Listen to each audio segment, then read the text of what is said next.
If your MSI Stealth 17 Studio powers on but fails to load Windows, we will repair the startup process. We will restore system files, troubleshoot boot errors, and use recovery tools. A lot of errors pertain to this problem, and we're going to go ahead and jump into what should hopefully be a pretty straightforward process, guys. And we're going to go ahead and jump right into it. First thing I'd recommend doing would be to actually go ahead and boot to the troubleshooting utility on Windows 11. So if you do a hard power off 3 times in a row, Windows should automatically attempt to launch the startup repair utility. And if it doesn't find anything, it will give you the option to select advanced settings, in which case it will take you to a screen that looks like this. Now, if it does not take you to a screen that looks like this, or you're unable to get to that, you can also download the Windows 10 Media Creation Utility, or Windows 11. They probably will make a creation utility for Windows 11 at some point. And it doesn't really matter, you can actually run the Windows 10 utility on Windows 11 as far as I'm aware. And you should be able to run the troubleshooting utilities built in within it. So you just would go ahead and download it to an ISO file and then burn it to a DVD or USB. It'd have to be about 4 gigabytes or more. It couldn't be a small USB flash drive, and it couldn't be a CD. It'd have to be a DVD.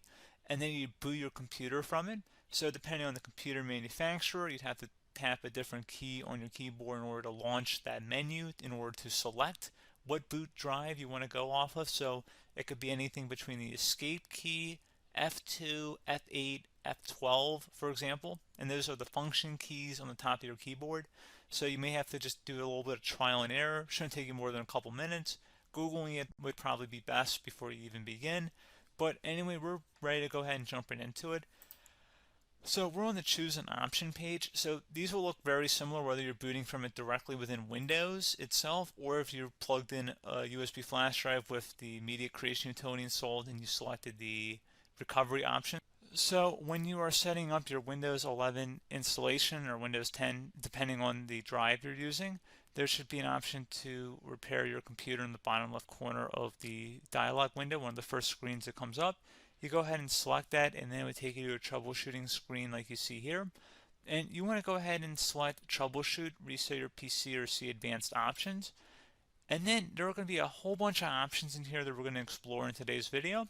The first one, we're going to actually go underneath advanced options, and then select startup repair, fix problems that keep Windows from loading. So go ahead and select that first.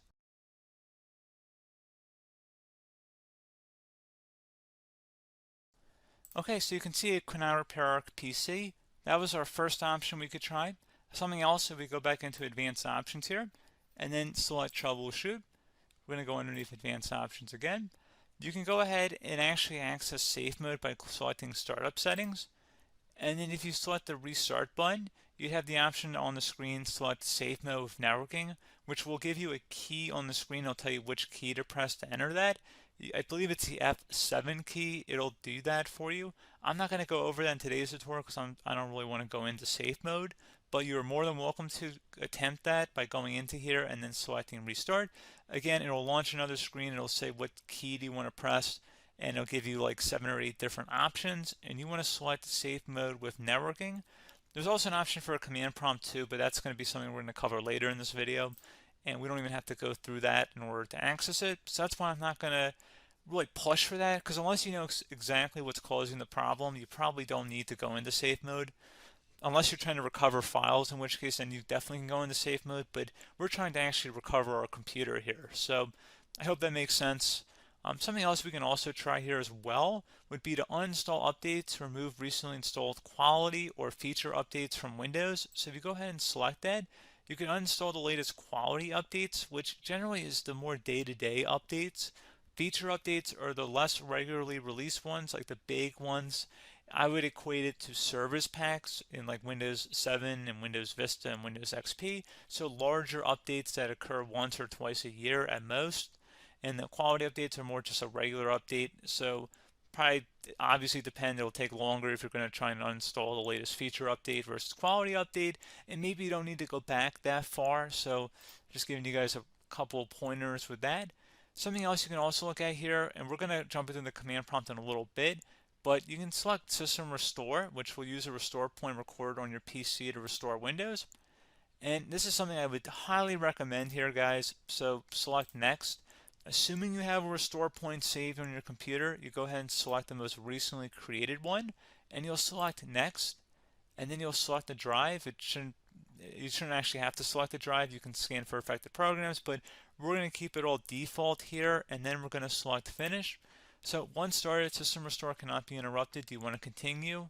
I think we're going to select yes. I don't think we have anything better to do on our computer right now, so just give it a moment here to initialize. It will take a couple minutes to run, obviously depending on how large your hard drive is and how much is saved on the system restore point.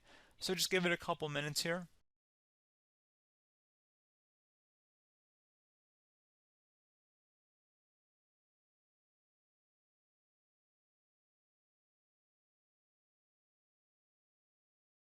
System has been restored successfully. We're going to go over a couple different methods addition to that if that did not work. So I'm just going to pause the video and we're going to start back on the recovery screen that we started with. Okay, so a couple other things we can try here too. If you go back into Troubleshoot, you can select Reset Your PC, let you choose to keep or remove your personal files and then reinstalls Windows. You can select to keep my files, which will remove apps and settings but keeps your personal files. You can also select Remove Everything, which will remove all of your personal files, apps, and settings. So this is more of a factory reset, the second option here. First option, it should not delete all of your personal files. However, it will pretty much clear most of your programs, and keep in mind, there's no guarantee that your information, number one, is even still available and easily recoverable on your computer to the point that you actually would be able to recover anything. And the second point is that there's always a chance that it won't actually recover and it will just do a factory reset anyway. So there's no guarantee that actually would keep your files anyway. So I would recommend trying to get a recovery tool and backing that up first before selecting it anyway. But again, those are a couple different options. And then something else you can try here if you go back to the choose an option. Another option, if you go underneath choose an option and select troubleshoot, advanced options, and now select where it says command prompt. Okay, so the first thing we should do is type our main hard drive here. In most cases, it should be the C drive. So you just do a C colon and then hit enter on your keyboard. So once you're underneath the C drive, we're going to type in dir and then hit enter on your keyboard. It should have program files, users, and Windows all in there. That's how you know you're in the right directory.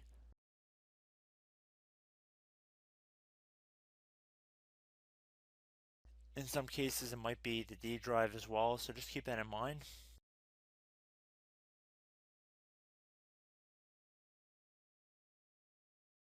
Next thing we're going to do is type in cd space / Windows / system 32 / config, and then you're going to hit enter on your keyboard.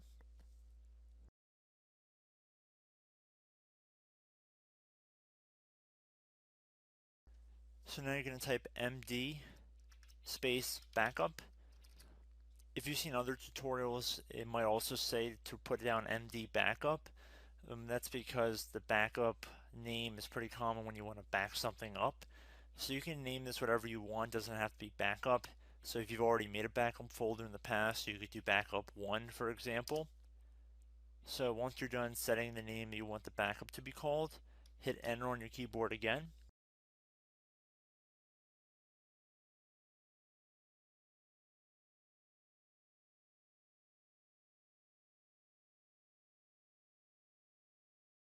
At this point, you want to type copy, C-O-P-Y, space. Then you want to do the star symbol above the 8 key. Then do a period or a dot, whatever you want to call it. Then another star sign, and then another space, and then type backup. And then hit enter on your keyboard.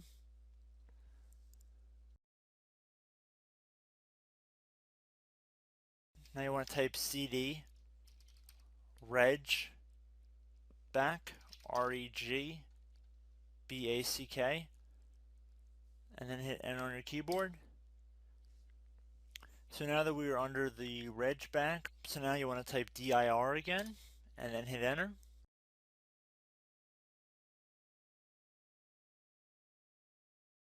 So now at this point we're going to type copy again. So copy, space, star sign,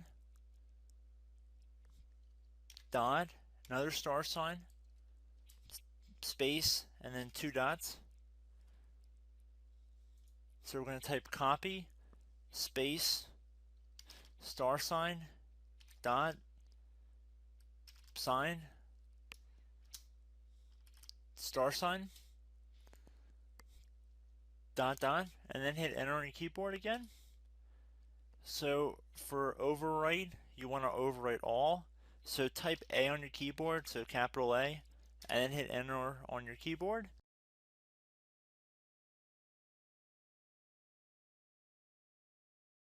So at this point, you should be good to go. You can close out of the command prompt window, and if you accidentally continue to Windows 10, you should be all set.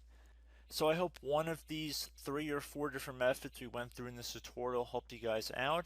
Again, I'm not sure if you guys heard me earlier, but try to go back into your safe mode if possible and uninstall any programs you know might be conflicting with the Windows startup if you can get into safe mode. So just keep that in mind. Something very simple like that could be blocking up everything. So again, I hope this tutorial helped you guys out, and I will catch you in the next tutorial. Goodbye.